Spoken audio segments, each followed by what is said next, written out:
Welcome to Chakras and Cuss Words, a podcast that dives into self-improvement, completing goals, and overcoming modern-day obstacles. I am your host, Catherine, and together we will address our fears, establish self-awareness, and complete self-growth through honesty and reflection. Remember to please like and share this podcast. Thank you.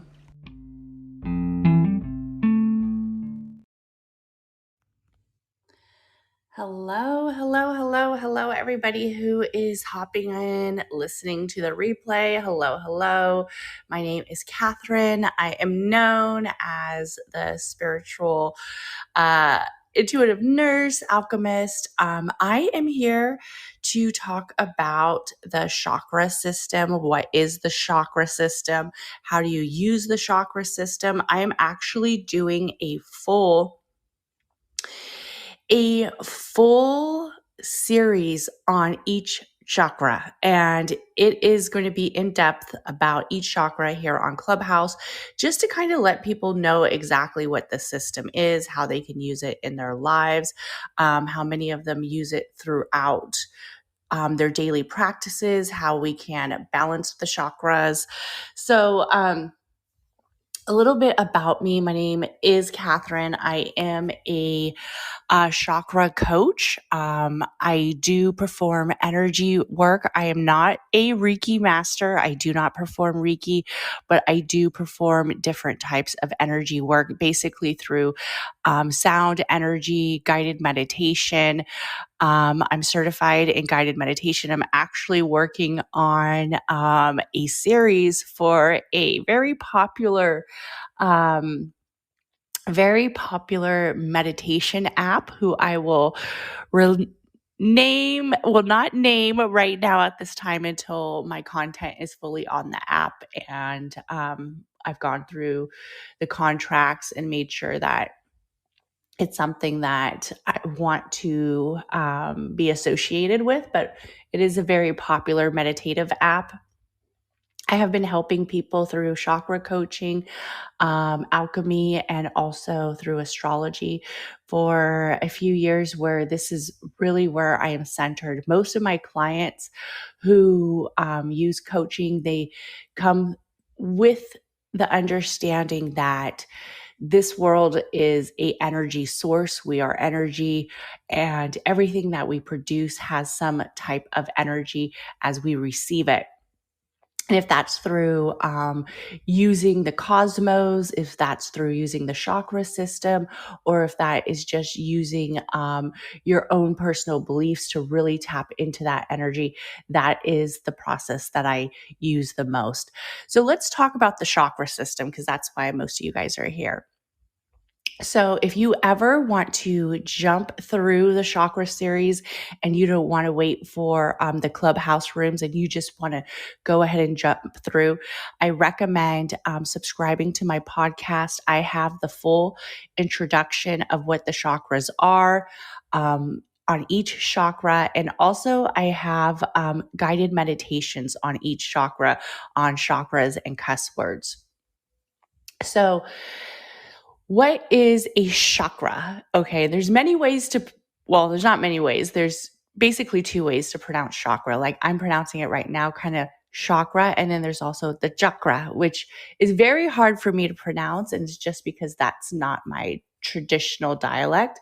So I pronounce it the easy way for me, just because I feel like it flows better. The chakras have really been a ancient philosophy of energy. And it's really established more in the Indian culture, especially in the Hindu population. You hear a lot about the chakras, and how they use this energy during meditative practices, during balance, and during finding energy and placing themselves in a peace of balance and harmony throughout their lives. And that's really what the chakras is finding an area where you balance each chakra into a place of harmony, where life sees that you are taking in certain energies, you're also receiving certain energies and releasing certain energies. So there is believed that there's many different types of chakras. There's chakras all over. There's chakras in different places of the country, of seen as like portals of energy. People have chakras in their hands, their feet. Um, there's chakras that you can receive from the atmosphere. But the chakras that I'm going to concentrate on are the 7 main chakras. And those are the ones that are going down the spine area, the midline area of the body. So the chakra system has been something that's been talked about, not necessarily saying the chakras or the chakra system, but it's been talked about for years. The Mayans have talked about energies within the body, energy sources for many years, as far back as different cultures from China, from different areas that really have picked up this energy source. Of course, they all have different names and some have different types of meanings, but the main chakras that I practice is the 7 chakras from the Hindi population and communities. And the reason why is because to me, those fit ideally not only resemble people's soul energy, but it also has a tie towards the nervous plexus system and also the main organs of the body. So that is where I really focus on, is the 7 main chakras. You will also see sometimes, if you are just learning about the chakra system, you will also see that people will always talk about balancing the chakras and the chakras being aligned or misaligned. So the chakras are seen as, and like I said, this is a philosophy. So there's different traditions. The chakras are seen as almost like spinning wheels, because the chakras, the word chakra means wheel, like spinning wheels. But some people say that the chakras are more like a rounded, almost like a rounded sphere kind of area, where it almost looks like an upside down triangle and it has that spiral motion. But again, however you picture the chakras and however you feel that the chakras look and resemble is something that is going to work for you. Most people concentrate on the chakras being blocked. You will hear my root chakras blocked, my throat chakras blocked. But what they forget to acknowledge is that chakras can also be excessive. So the chakras and these energy sources come in 3 different types where you really see the imbalances at. You see chakras are either depleted, which means they were once filled and then the energy was completely taken out, or the chakra was blocked, or the chakra is excessive. And to think of this, I really like to use the analogy of, we have 7 main energy sources, and we almost want to look at these as like cups, right? We have 7 main energy sources that travel through our body, right? And each one of them has its own system, its own purpose, its own balance. And if this energy is either too low, not enough, or excessive, it's going to misalign this flow. So if each cup almost works as a fountain of pure, bringing this wonderful flow of peace and harmony that resembles like water, and the energy is imbalanced, it's not going to work. So if we have, let's say we have a cup of water, right? And her cup of water is like barely full, right? It's like barely full. It has maybe like 100 mLs in there, barely has any water in there. And we go to drink. We go to drink that water. We have 1 sip and then our cup is empty. So now we're still thirsty. Our quench has not been fully conquered. It has not been fully engaged. So our chakra remains depleted. Our chakra remains empty. Then the next chakra might have a cup of water, but it's not getting full. It's not getting energy because the other chakra is blocked as well. So as you can see, it is in alignment. Then we have one chakra that is like, let's say excessive, right? We have that cup of excessive water and the water is just overflowing, right? It's so excessive that what it's doing is it's pushing energy back down, little drizzles, little drips of water back down to the other cups or back to the other energy sources where we feel that we have energy and we feel that we're able to feel somewhat aligned, but we're not truly aligned because all what we're receiving is little drops and drizzles of water. And it's not fully engaged, it's not fully aligned, and it's not fully balanced because this excessive chakra is just feeding us a little bit, or it's taking too much energy where we can't really use the chakra system to create that balance and harmony that we're looking for. So now I'm going to talk about each chakra and what each chakra really represents. Okay. So we have the first chakra, which is known as the root chakra. This chakra is related down towards the spine area. It's actually related to the coccygeal plexus area of the nervous system. So it's right there in the vertebrae at the very bottom.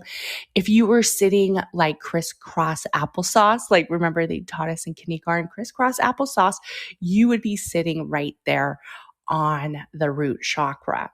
So a lot of people started to gain acknowledgement during the Western culture, during the time that Carl Jung started to talk about the chakras. And he was I believe, an American psychologist who was learning about energy and explaining energy. And then the yogi population started to pick up on it. People who are very centered in yoga also will create yoga positions that will be centered towards aligning or opening up a chakra. So sometimes if you are in a yoga class, you will hear them talk about the chakra system and how you can open up that chakra. So the base of the spine, if you were sitting crisscross applesauce, you would be right there with the root chakra. That chakra's main goals is really to create a foundation, grounding, and also prosperity. We see a lot of trust with the root chakra. It is a color of red. That is actually the color that a lot of us know of the root chakra is this beautiful red color. It is the first chakra. So that is where we will start to pick up either deficiencies, excessiveness, right towards the womb age. So even before birth, there might be some areas of instability, some areas of trust, some areas of not feeling aligned. And that is starting to happen from womb to 12 months. So this is really why it is called the root chakra. This is where the foundation, the roots grow. We will also see kind of like this identity.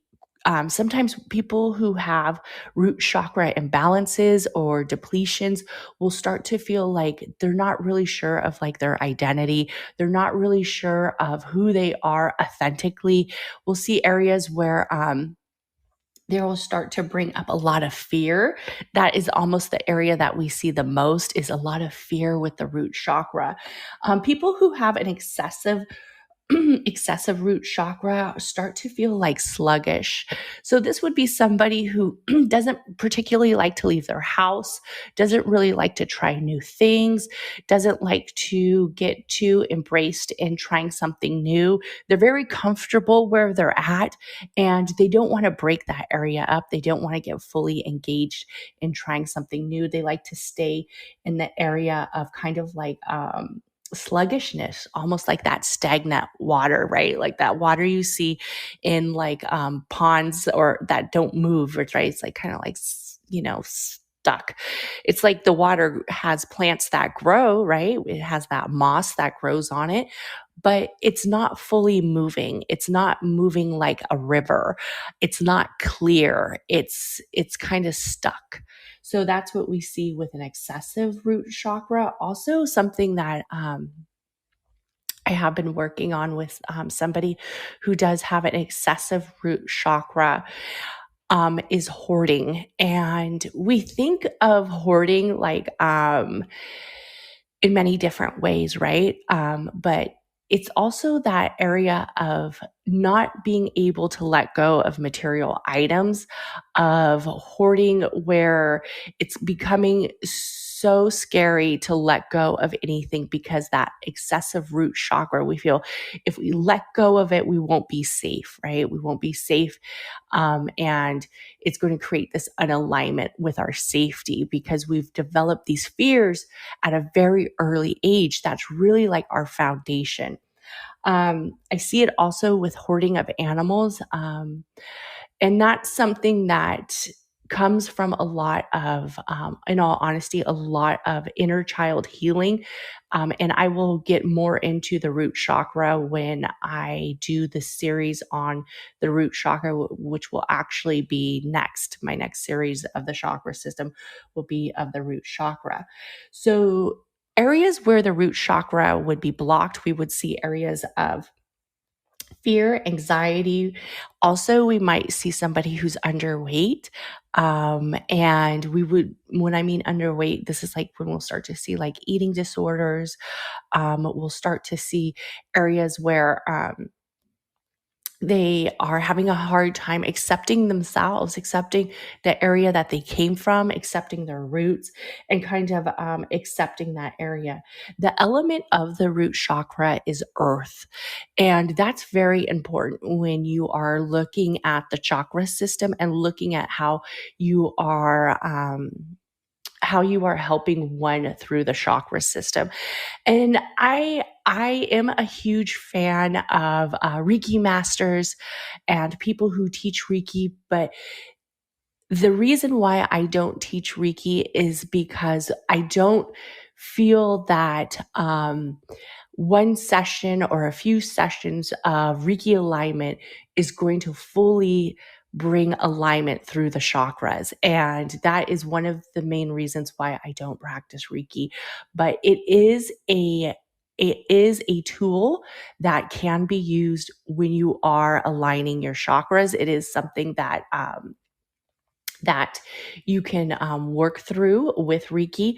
But I will say that people who receive chakra coaching from me, it is a whole plan, a life plan of where they start, where they plan to be, which chakras are unaligned, and what they do is more focused on lifestyle, daily practices, meals. I do a lot of meal plans with my chakra coaching because you can actually eat towards healing your chakras, because a lot of these unimbalances will come with physical areas where people will actually start to feel physically sick. And that is something that they might see with the root chakra of anxiety. For the second chakra, which is the solar plex chakra, which is connected to, I'm not the solar plex, I'm sorry. The next chakra is the sacral plex chakra, which is connected to the sacral plex nervous system, which is also related to the abdomen. It is also more known for being part of the reproductive system. This would be kind of the area of areas where we will see a lot of problems with intimacy. Also, I will see a lot of problems with confidence, with relationships. A lot of times, if there's a lot of high energy dynamics with the relationship, there might be something that's going on with the sacral, and that could be from both parties or it could be just from one. And this is related to the back and the hip area. It is a color orange. It is the very orangey color, and it's really tied into the emotions. Like a lot of people hear desire and sexuality and intimacy, and they think, oh, but a lot of it has to do with emotions and also the areas of finding pleasure and having a healthy sexual relationship. It is also very important with communication, but in all actuality, it starts to develop at an early age. So this is when we start to see the traits of a imbalanced or excessive sacral chakra will almost sometimes start to happen at 6 months old to 2 years. And that could be like just the child learning dynamics from the household. Maybe their parents aren't very intimate with each other. Maybe the parents aren't affectionate. The child will pick up areas of confidence during that early age of 6 months to 2 years. And we have to remember with child healing, a lot of this is the subconscious mind is already picking up areas that is turning it into the conscious. So subconsciously, our parents are giving us these areas. There is some inner child healing involved. So I do recommend if you are going through like sexual abuse or something that has a lot of PTSD, that you see after I do a evaluation, that it is something that I recommend if you haven't seen a licensed therapist, that you see a licensed therapist before I will work with you, because I am a licensed practitioner. I am a registered nurse. So legally, there's areas that I will not work in with the chakra system until you actually see a licensed therapist. Also, what we see is a lot of gratification where sexuality turns into this imbalance. We have a lot of guilt tied around it, maybe with our body image, maybe with our relationships. This is also an energy that starts to develop a lot of areas with boundaries. And we will see this if the person has a deficient or excessive sacral chakra. We will see with a excessive sacral chakra, there's a lot of poor boundaries. And that's poor boundaries within themselves, where it might be somebody who has all these boundaries that they think are going to work for them. They think that these boundaries are really going to work for the relationship if they set these boundaries for themselves. And then what they do is they tend to self-sabotage. They start to break their own boundaries, and it puts them in this area of guilt, and really starts to build this dynamic with the relationship. We see a lot of this with confidence, overall body confidence, and excessive sacral chakra might have to do with a little bit of addiction, could be sex addiction. That might be somebody who is a serial cheater, and not because they intentionally don't love or trust their partner, but just because they have that excessive energy in the sacral chakra where they have to go out and receive more energy because the energy is not being aligned because it's unrealistic. It's unrealistic energy. And that's when we would have to concentrate on removing some of that energy towards the sacral chakra and place it in other chakra areas. Also, somebody who has a deficient sacral chakra will become almost like numb to the relationship, towards intimacy. This might be somebody who has been traumatized, and intimacy and sexuality is almost like this area where they disconnect because that was their survival instinct when something abruptly happened to them and took them out of their safe space. So these are the two chakras that really work well with alignment of creating safety and foundation. It is the element of water. So a lot of times we see this and we see that, and when I say we, because I have worked with other spiritual guides and other chakra practitioners. So if there's ever something that I feel that I need further clarification with, I will talk to other people. But most of the time, it's almost that feeling of like they have to be cleansed, or they have to release those wounds first before they really dive back into having a good alignment with their sacral chakra. For the third chakra, which is the solar plex chakra, which is the chakra that is connected to the solar plex nervous system. And this is the area that really is like about the kind of like the lower area, kind of right beneath your heart, kind of like where your diaphragm is. It is known as people who have imbalances with the solar plex might actually have a lot of GI issues. This is known as the power chakra. This is really a spontaneous kind of chakra. It shows a lot of strength. It shows a lot of purpose, self-esteem, confidence.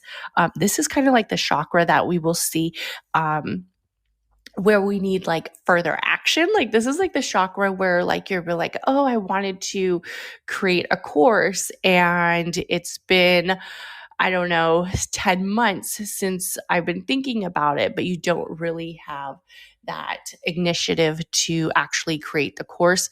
This might be your solar plex chakra not being aligned.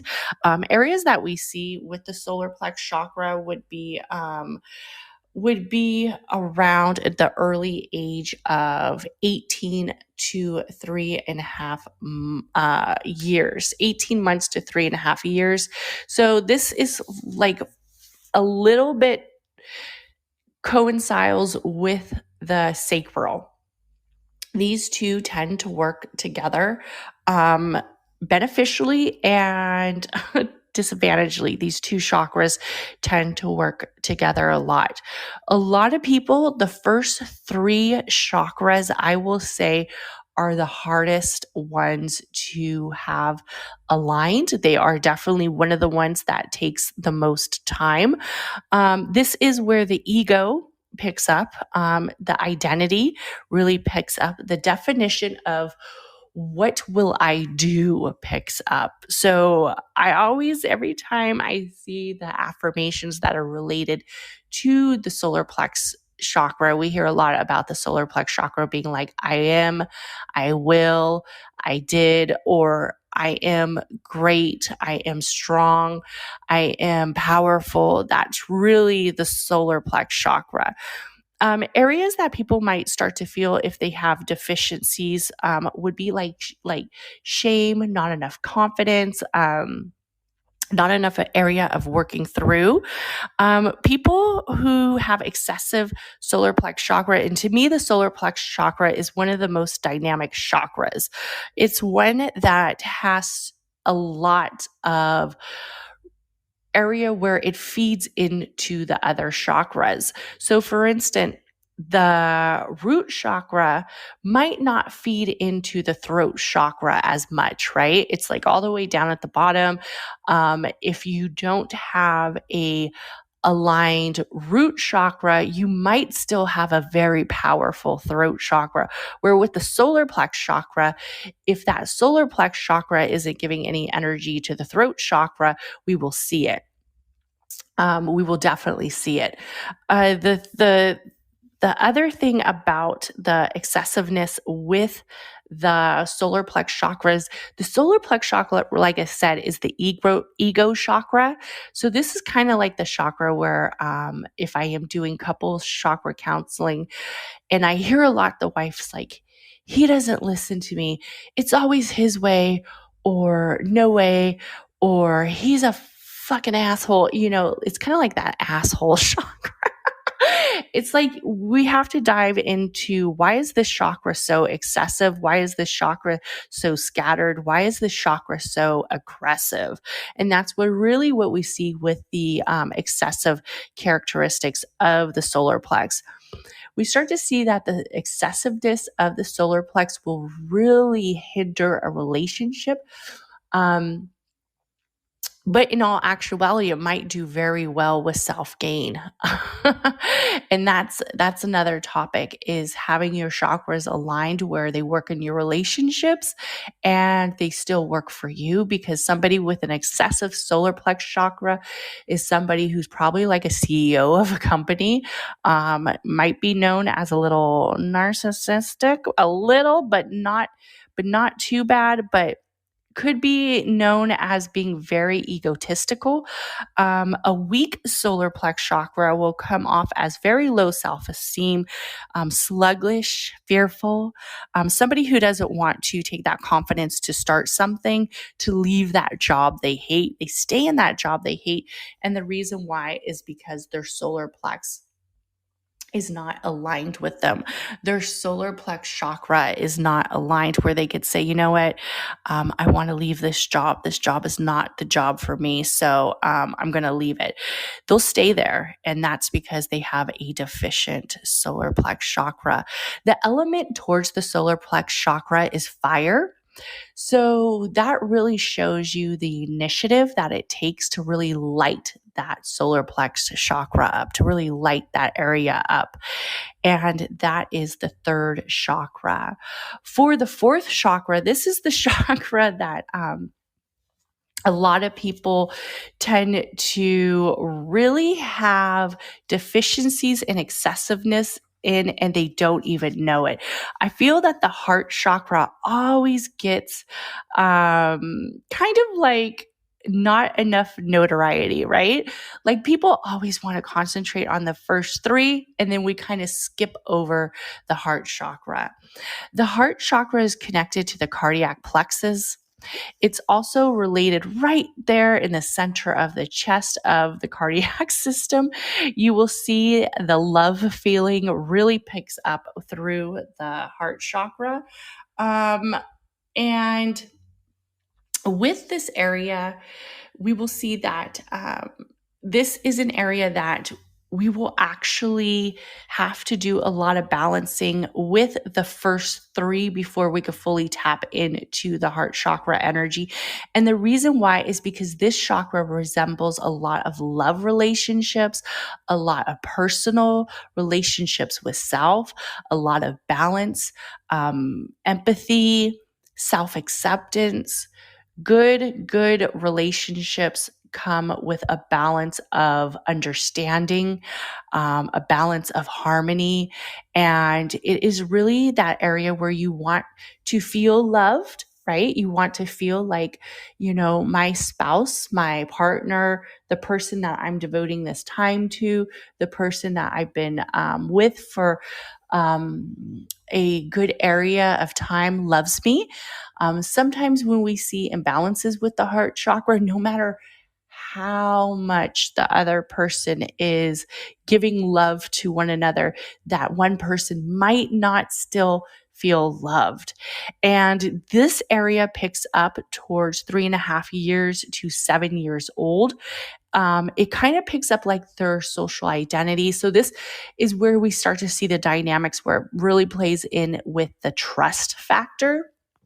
The trust factor of going back towards the root.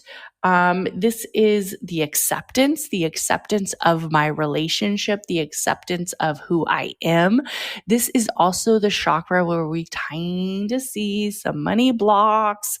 And a lot of that has to do with the worthiness. Am I worthy to receive this amount? Am I worthy to be successful? And a lot of this almost feels like a codependency. A codependency with these blocks, right? They've had these blocks because this is what they've been learned to trust, right? This is like where that area where you start to pay attention to, your mom says, no, I can't buy you that toy. What do you think? Money grows on trees? That's like the time that you start to pick up that trust factor of that age. And you want to be loved at that age. That's really that age where you start to develop memories. You start to develop areas where you can remember, like when I was growing up, I hear I hear the stories like when I was growing up, my parents were fighting, or I wasn't feeling like any attention was given to me. This might be the age where another sibling comes in. I'm telling you, some little things can create some big imbalances. And the other sibling comes in right around 3 or 4 years old. Guess what? I'm not the center of attention anymore. Who's this other kid at my house?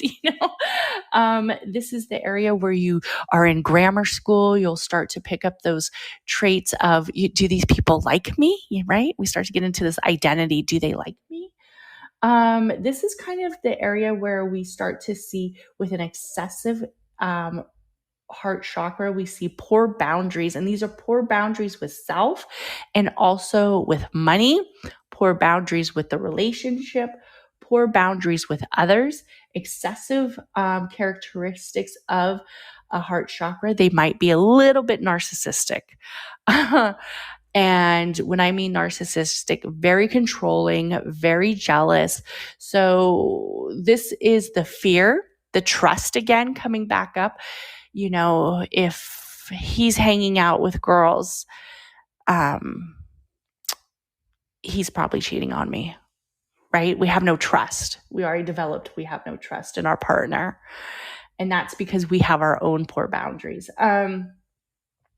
With a deficient heart chakra, we will start to see kind of like the loneliness, the isolation. I don't want to be hurt. I've already been hurt. I've already been heartbroken. I've learned it's easier to detach than it is to love again. It's easier to isolate. Why would I give you all my love? I don't want to do that. Why would I trust you? No. Can't trust you. It's that area. Maybe we see a young man who had his heart broken, and, now he just feels like there's no need to tie down, right? Why would I tie down? Why would I tie down to one woman? Why would I commit to one woman when, they've already hurt me? My last girlfriend, she hurt me real bad. Yeah. And when we see that, and when I see that, a lot of it is a dynamics between the root, the sacral, and then the heart. It's that area where the lack of empathy starts to play. So we will see a little bit of the deficient heart chakra will also resemble an excessive sacral chakra. So we might see that empathy disappear. If I cheat on her, what does it matter? She's just another chick, whatever. And they become bitter. I see a lot of bitterness. I've already been hurt. We take that mistrust, we take that unalignment, and we place it back into our other relationships. It is the element of air. So when working with the heart chakra, a lot of it has to do with the lungs and the area of emotions that's related to the lungs and heart. So if we start to feel that we are hyperventilating or stressed out, or that area of like we have that chest pain or that heartbreak, of course, if it isn't something clinically wrong with you, it's probably related towards the heart and the root chakra. And then our fifth chakra, and the heart chakra, I'm sorry, because I think I forgot to tell you guys the colors of the solar plex is yellow and the heart chakra is this beautiful green. And to me, green resembles abundance, and it really resembles almost some of those money blocks and trust issues start to arise with the heart chakra.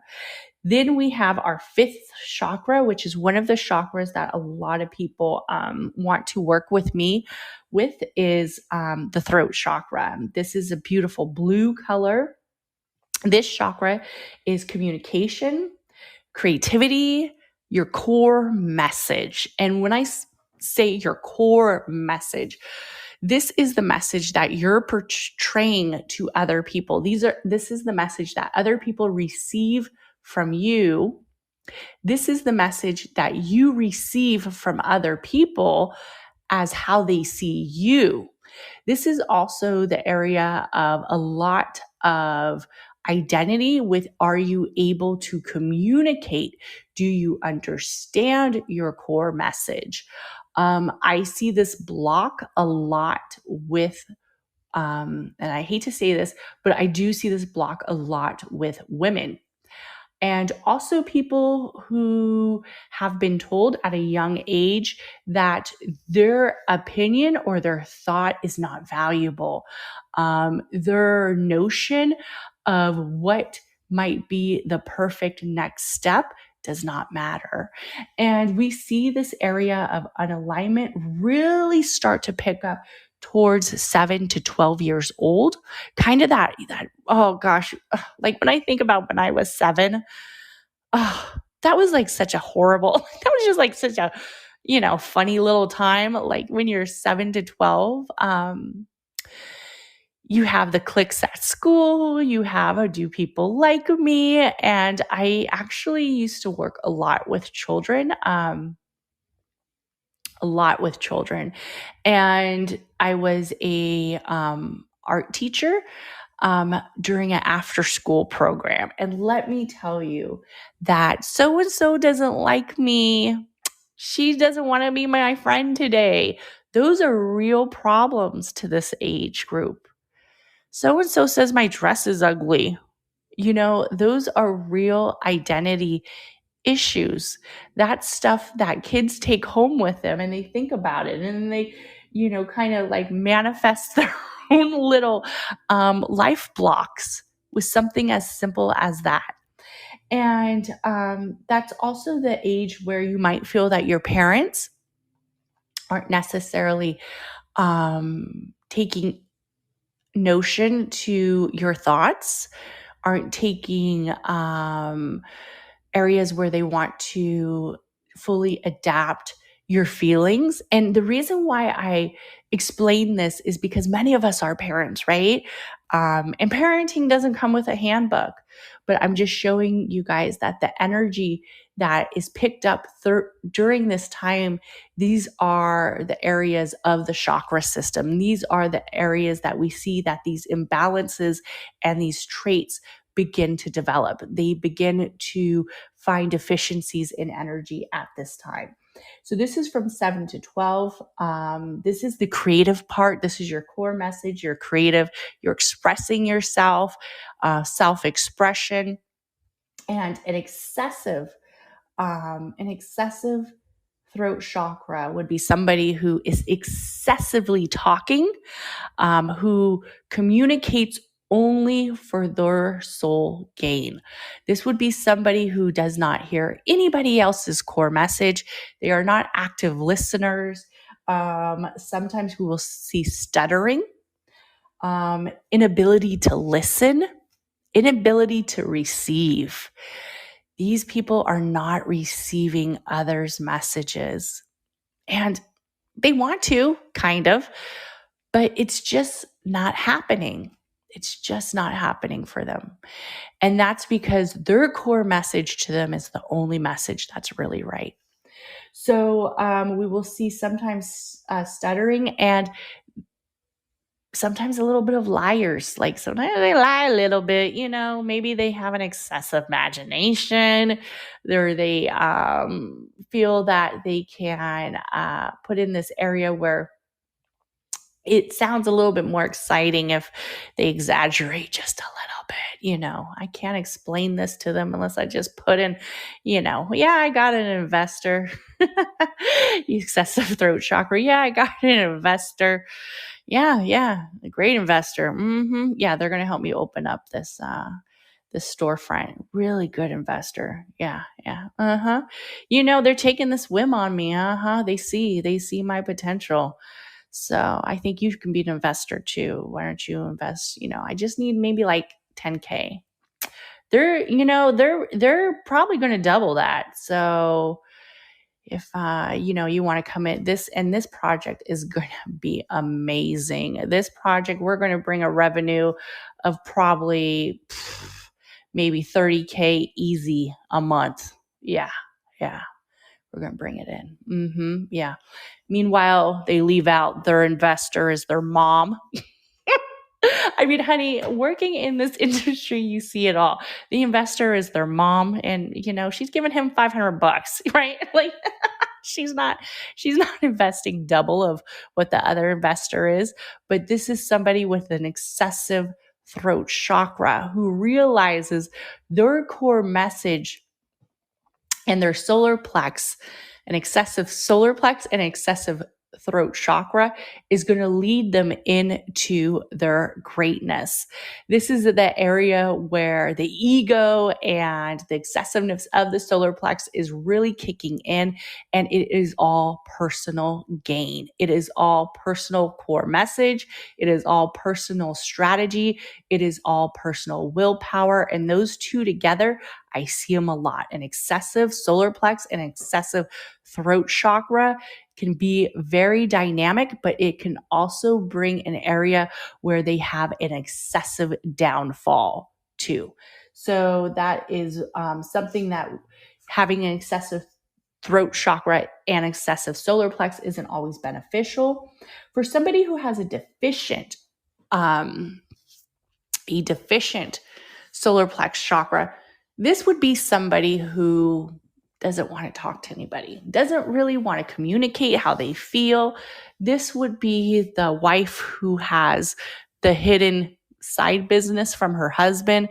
This might be the man who is in a relationship, maybe in the friend zone, and doesn't have that area where they could pick up the communication, even though they're getting the signs that the girl likes them too. But this is like that person who just can't fully communicate, like, hey, I like you. Maybe can I take you out on a date? Let's get out of this friend zone, right?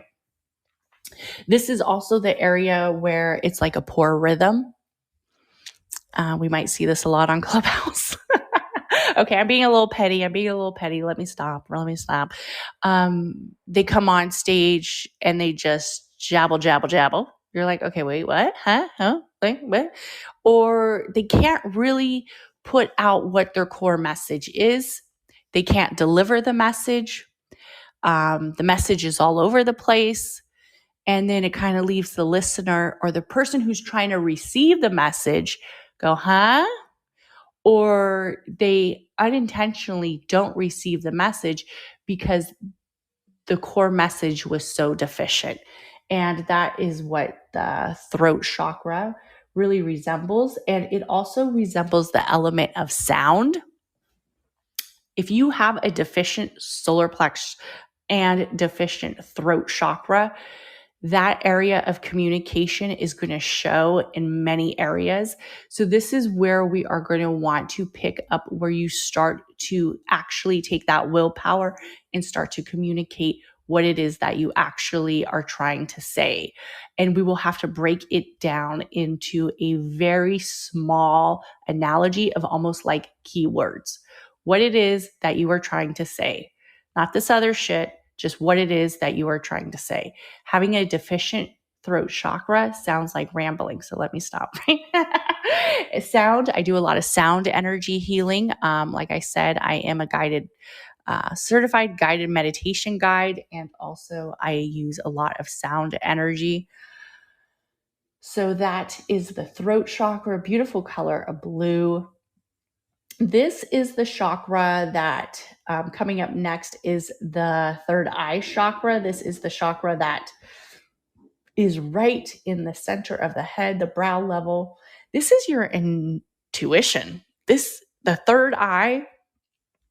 So the third eye is excessively one of the chakras that people want to tap into.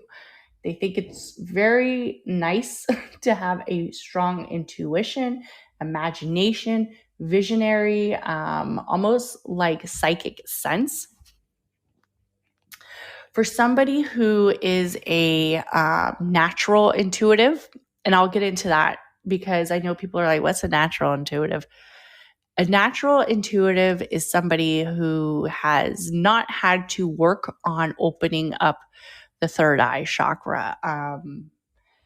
I was born, I'm going to tell you right now, I was born intuitive. I remember being intuitive at a very young age. I remember trying to close my third eye. And it's something that isn't necessarily the most beneficial if you don't know how to balance it, if you don't know how to accept it, and if you don't know how to use it. Having a excessive third eye can almost be a little bit too much. This is the area that we start to see in adolescence. This is kind of like that, anything over 13 to 18 years. This is the area where it's almost like we build our self identity connected to our self reflection. How do we see ourselves? How do we see others? How do others see us? How do we want to be seen? How do we want others to see us? And also, it has that area of illusion, which working with an excessive third eye can be quite difficult because everything is this beautiful visionary, this beautiful illusion, this illumination of greatness. It could also be this illusion of area where it almost feels scary. It almost feels like too much shadow, especially if you have that self-reflection where you are stuck in the shadow, where your shadow work and your inner child hasn't been fully healed and you haven't worked through that. You will start to pick it up with illusions of mirror reflections of what is imbalanced. People with an excessive characteristic of a third eye and being naturally intuitive versus being naturally intuitive versus developing an excessive third eye. Somebody who has an excessive third eye might possibly be somebody who came from this long line of chakra energy where they've established maybe some PTSD, maybe some life circumstances where they've had to be very protective. They've had to have a strong intuition. This would be the police officer who walks into the restaurant and before he sits down, he checks every emergency exit there is. He sits down and he makes sure he can watch the door. This would be somebody who is excessively worried. This would also be somebody who tends to have nightmares. So this might be somebody who has seen too much, right? That third eye gets open and it makes you become naturally intuitive because you start to build this area of delusions, difficulty concentrating on one area, difficulty balancing because you've had a lot of traumatic events or you've had a lot of life circumstances where you've now had to open up that third eye. People who have an excessive third eye naturally, they will not know how to balance that energy. They won't know how to distinguish anxiety versus intuition. So that's something that we have to work at. Like, is this anxiety? Is this coming from the root? Is this coming from the foundation? Or is this coming from an intuitive state? It does take time. The third eye is probably one of the hardest to balance. And it usually has to do with tying back down to the root chakra, because a stable root chakra, a root chakra that is aligned and is able to distinguish what is anxiety and what is fear, then can establish what is intuition. There's areas with a deficient third eye, which a lot of people want to open up. Some want to open up for selfish reasons. They want to be intuitive. They want to know, right? Sometimes we're not meant to know everything. Okay. And I'm going to say that truthfully. Sometimes we are not meant to know everything, right? And sometimes we're not meant to know other people's areas of energy that they choose not to share with us. It's not our right, right? Our energy is sacred to ourselves. Our energy, like our astrological events, our natal birth chart, is for us, not for everybody to know, not for everybody to use because they think if they know you better, it's going to help them. Some of this stuff is meant to be very personal, right? Like, do we want to share all our deepest, darkest secrets with everybody? No. Do we want to share maybe our disbeliefs with everybody? No. We want to have that balance where what's sacred for us is sacred for us, as long as we respect what's sacred for others is sacred for others. That's why I won't read nobody's boyfriend's birth chart unless the boyfriend does a couple reading and it's consensual. I've had many women ask me to read their boyfriend or fiance's or husband's birth chart or ask me what is he going through. I don't know, girl, ask him. Shit, he's your man, not mine. Shit. So that's something I will not do. Being naturally intuitive and being in the area of tarot and also astrology, I will not pull for other people who do not give me permission. So deficient characteristics we would see for the third eye would be poor memory, poor vision. This would be somebody who is in denial, somebody who possibly can't see the patterns. They tend to live in denial. So this would be, and in some ways, this might be like the girlfriend who is with a guy and she's like, you know what? She kind of has that intuition he's cheating on her. But you know what? She's fine with it. She don't want to know, right? She's in that denial state. She don't want to know until something else happens, right? And then she has to know. Then she, has to accept. This is also the area where somebody might be seeing you as naive. And that would be, like somebody telling you about maybe a collaboration, a proposal, something that sounds like an amazing opportunity. Girl, if you don't get on this opportunity of this business, of this, okay, and no offense if anybody's in an MLM, but this is the illusion, right?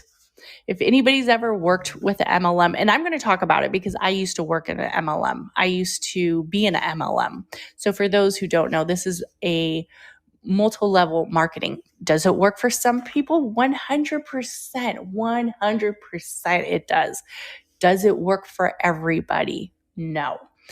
Is the majority, is it working for? No, it's not. So this would be the area of illusion, of naive. You invest $1,000 towards an MLM, towards something that you are anticipating is going to bring you more revenue. And they forget to, or you don't really fully understand, or you don't really fully see the intuition or the intent of what it means to build up your ladder of where you would have to have people under you, because that takes a lot of work. That takes a lot of work to be a lead, to get the high revenue of an MLM. And if anybody's in an MLM, no, I'm not trying to be offensive or anything. I'm just speaking of experience, that you first feel the illusion of possibly what it could be.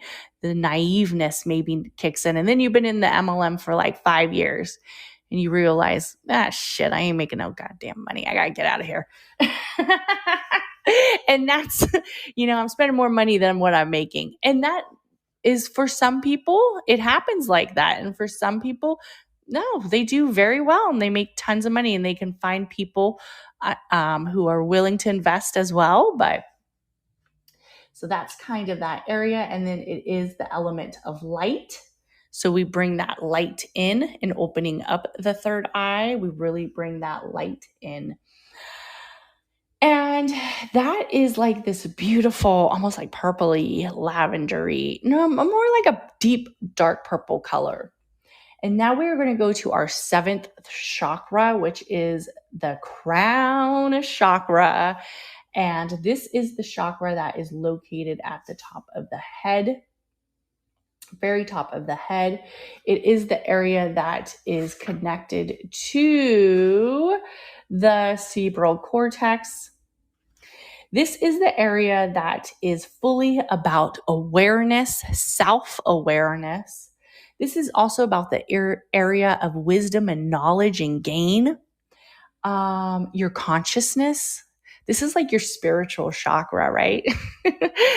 This is the chakra that kind of leaves you in that area of balance and harmony where like, yeah, I'm feeling it. I'm in the right direction. I'm in the right path. I'm in this area of growth. I'm in this area of journey where I am fully aligned.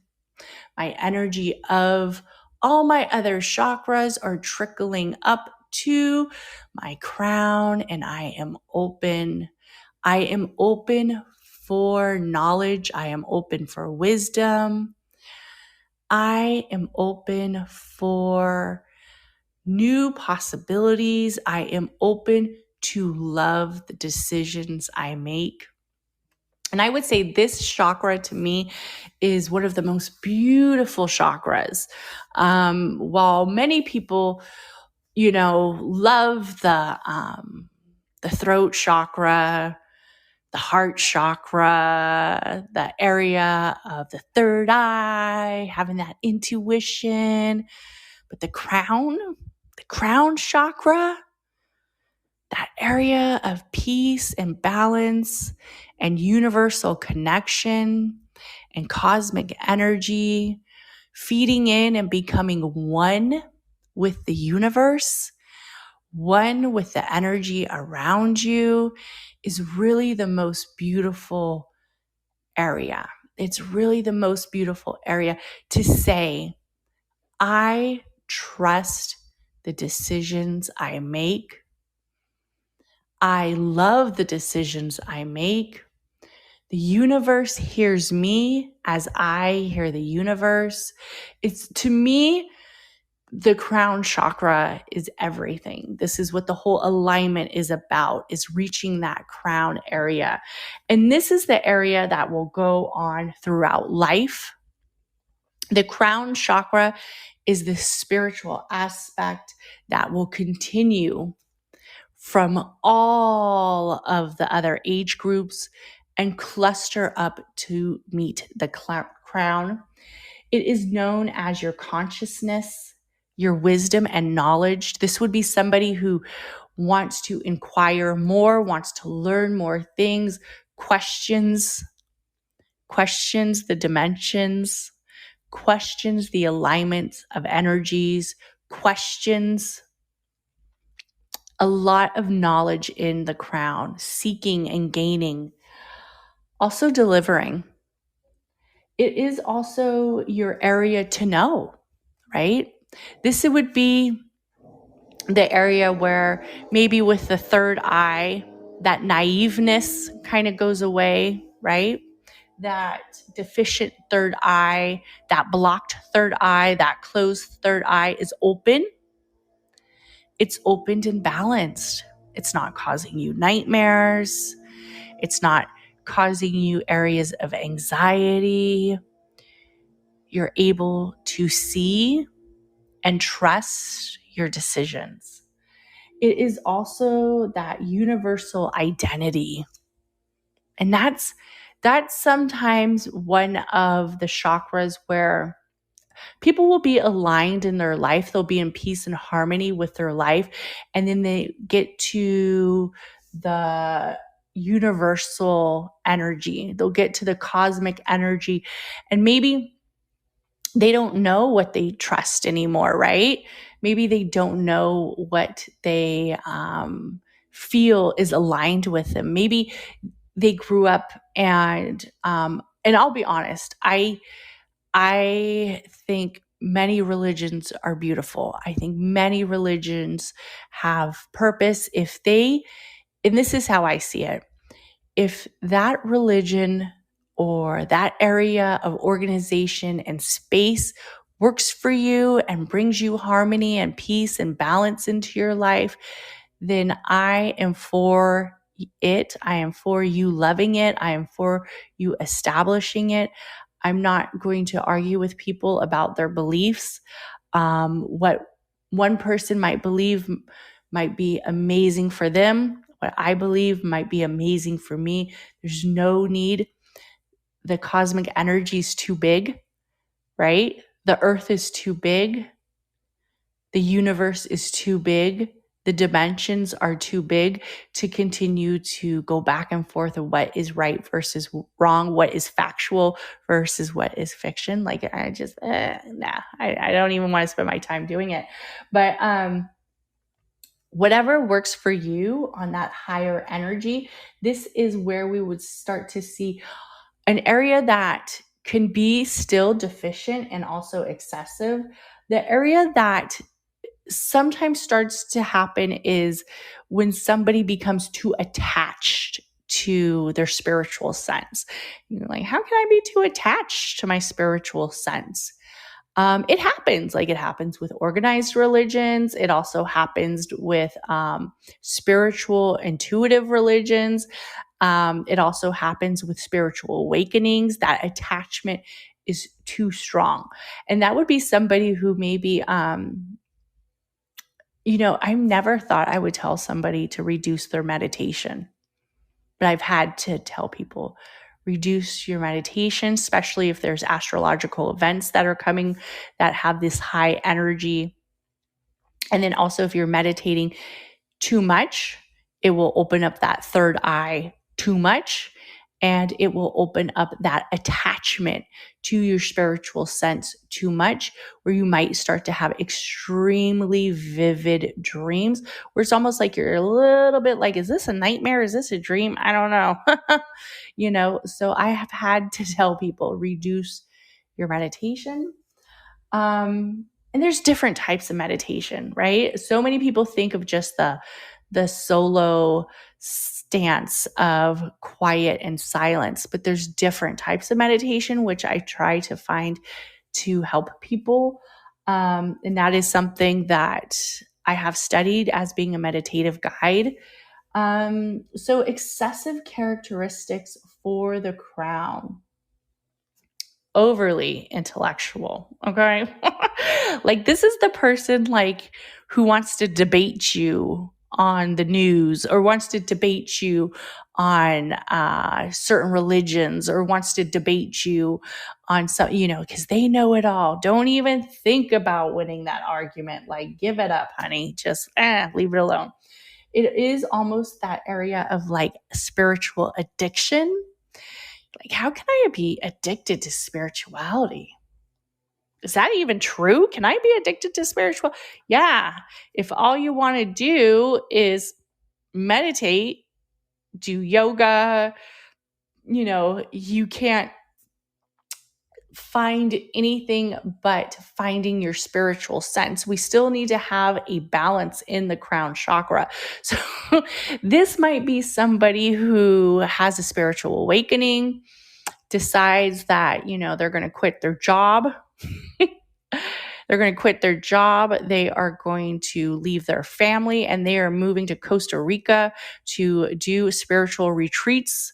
They're moving out of the area of conditional alignment of this conscious state.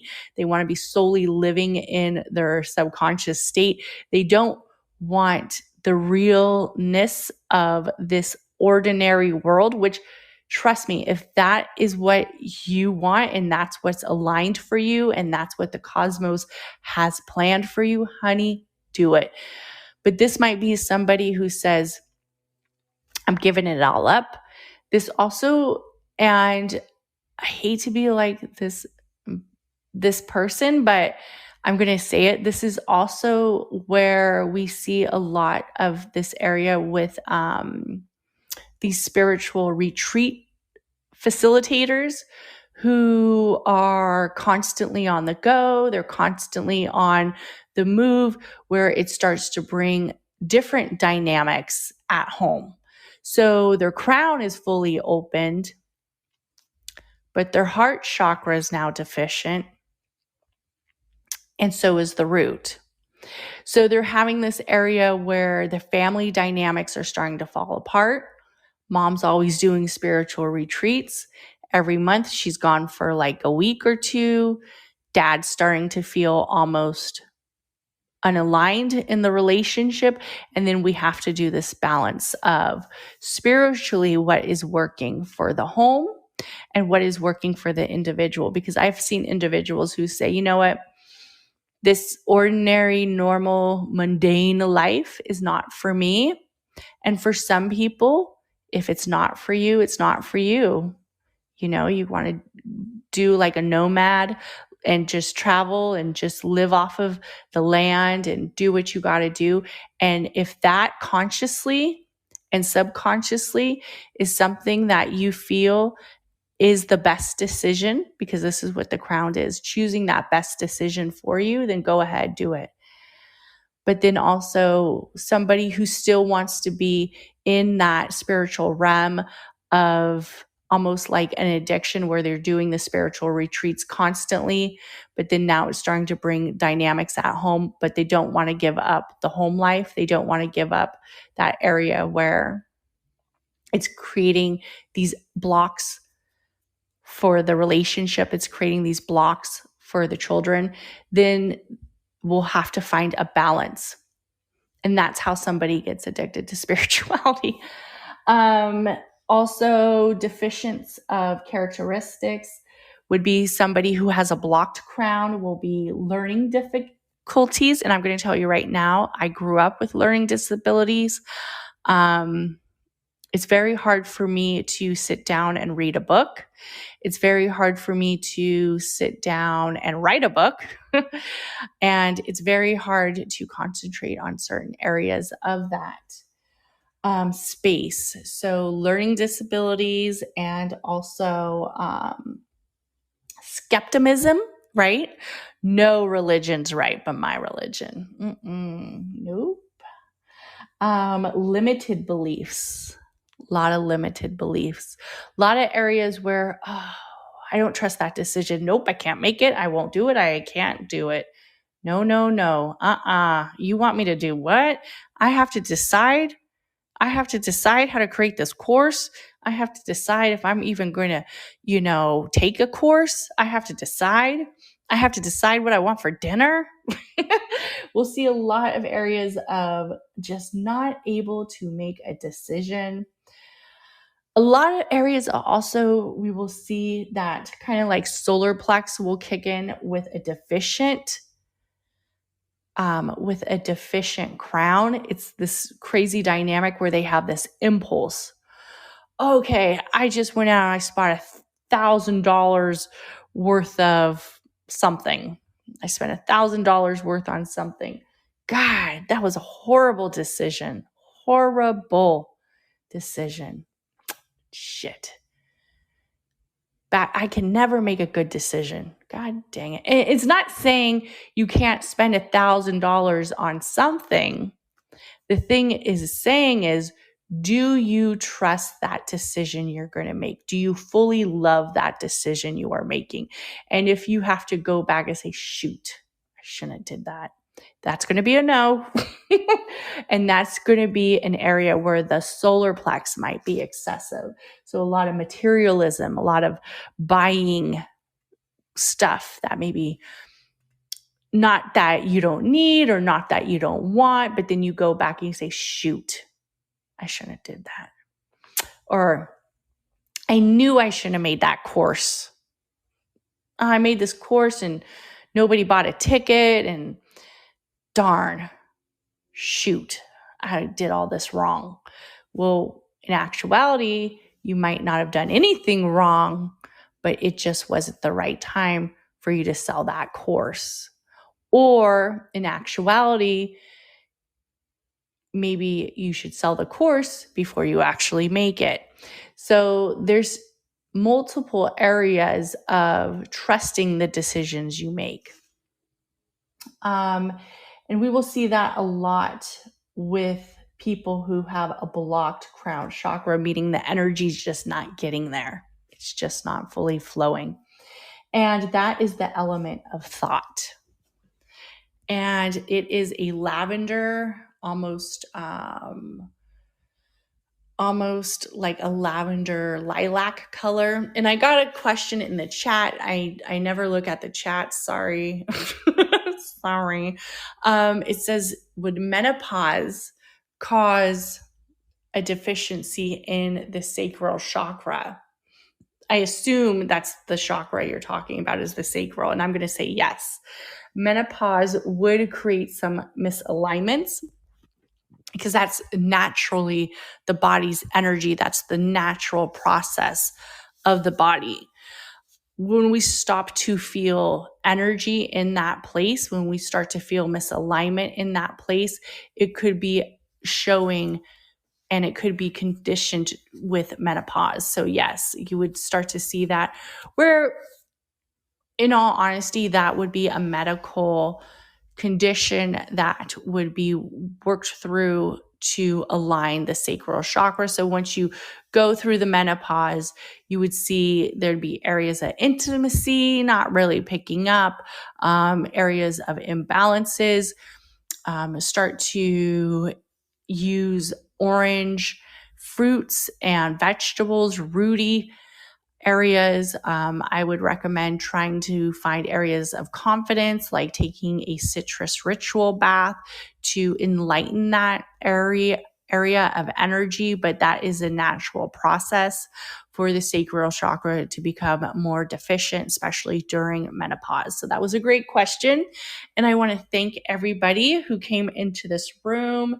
And please, subscribe to Chakras and Cuss Words podcast. I will be doing a deep dive on the root chakra next time. I'm going to have to look at my calendar, because